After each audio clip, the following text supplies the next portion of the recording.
Hai, Assalamualaikum. Berjumpa kita di siri yang ke-10. Soalan yang ke-5. Apakah soalannya? Okey, kita saksikan sama-sama.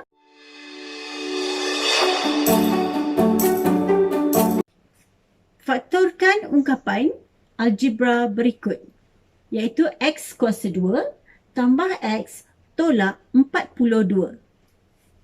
Bagaimana untuk memfaktorkan sebutan ini? Kita perhatikan ungkapan algebra ini mempunyai 3 sebutan, iaitu X kuasa 2, X dan juga 42. Jawapan akhir yang kita akan hasilkan ialah berbentuk 2 kurungan. Okey, 2 kurungan yang didarab. Okey, bagaimana untuk mendapatkan jawapannya? Okey, jom kita teruskan. Okey, untuk memfaktorkan soalan ini, apa yang kita perlukan ialah,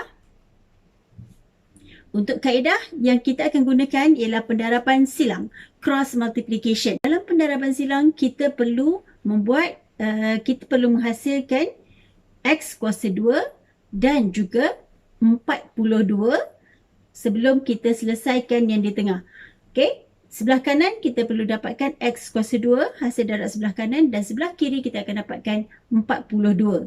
Okey, untuk menghasilkan 42 dan X kuasa 2, kita akan mulakan dengan persilangan. Kita akan lukiskan persilangannya. Sebelah kanan, kita akan tuliskan X di atas dan X di bawah.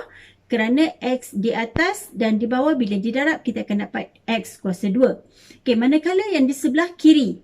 Yang di sebelah kiri, kita akan pilih ataupun kita akan cari pasangan faktor yang boleh menghasilkan 42. Dalam nombor 42, kita cuma ada 2 pilihan, iaitu 42 darab 1. Kita akan dapat 42. Yang kedua ialah 6 darab 7. Antara dua pasangan ini, bagaimana untuk menentukan pilihan yang terbaik? Okey, 42 dan 1, adakah 6 dan 7 atau 42 dan 1? Untuk itu, kita akan mulakan dengan melukiskan silang pangkah. Okey, yang mana di sebelah kanan atas, kita akan tuliskan X, di bawah juga X, yang akan menghasilkan bila darab X dengan X, kita akan dapat X kuasa 2. Okey, selesai untuk sebutan yang pertama. Manakala di sebelah kiri, kita akan pilih sama ada 42 dan 1 atau 6 dan 7. Okey, untuk menentukan pasangan antara 42 dan 1 atau 6 dan 7, kita perlu lihat sebutan yang di tengah-tengah. Okey, perhatikan sebutan di tengah-tengah ialah X. Apakah pekali bagi X? Pekalinya ialah positif 1. Okey, maka untuk mendapatkan 1 ataupun positif 1 ini, secara mudahnya ialah kita lihat pasangan 42 dan 1, kalau kita tambah atau tolak, bolehkah kita dapatkan positif 1? Tak mungkin. 42 tambah 1 kita akan dapat 43. 42 tolak 1 kita akan dapat 44. Maka 42 dan 1 bukanlah pasangannya. Okey, kita tengok pula 6 dan 7.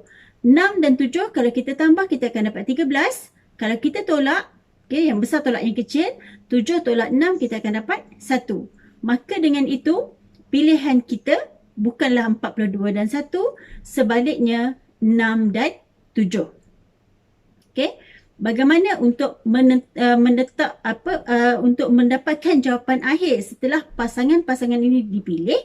Maka kita ada satu lagi jalan seterusnya ataupun satu lagi kerja yang perlu kita selesaikan untuk mendapatkan jawapan akhir. Setelah kita melengkapkan silang pangkah ataupun cross multiplication ini untuk diselesaikan dengan kaedah pendaraban silang, kita perlu menuliskan ataupun kita perlu menentukan operasi yang akan kita jadikan sebagai jawapan akhir. Okey, untuk itu, apa yang kita akan buat ialah untuk 6 dan 7, kita lihat di sini 6 darab 7 kita akan dapat 42. Okey, Kalau tengok pada soalan, sebutan yang ketiga ialah negatif 42. Untuk dapatkan negatif 42, salah satu sebutannya sama ada 6 atau 7 perlulah bernilai negatif ataupun perlu mempunyai tanda negatif.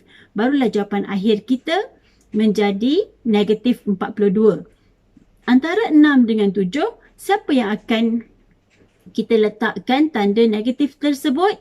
Okay, yang itu akan ditentukan oleh sebutan yang di tengah. Untuk dapatkan jawapan akhir bagi kaedah pendaraban silang ini, kita perlu darabkan secara bersilang. X darab dengan 7, kita akan dapat 7X, dan X darab dengan 6, kita akan dapat 6X. Daripada 6X dan 7X ini, kita akan tentukan tanda ataupun simbolnya untuk mendapatkan X. Bagaimana untuk mendapatkan X? Adakah negatif 6 tambah 7X atau negatif 7X tambah dengan 6?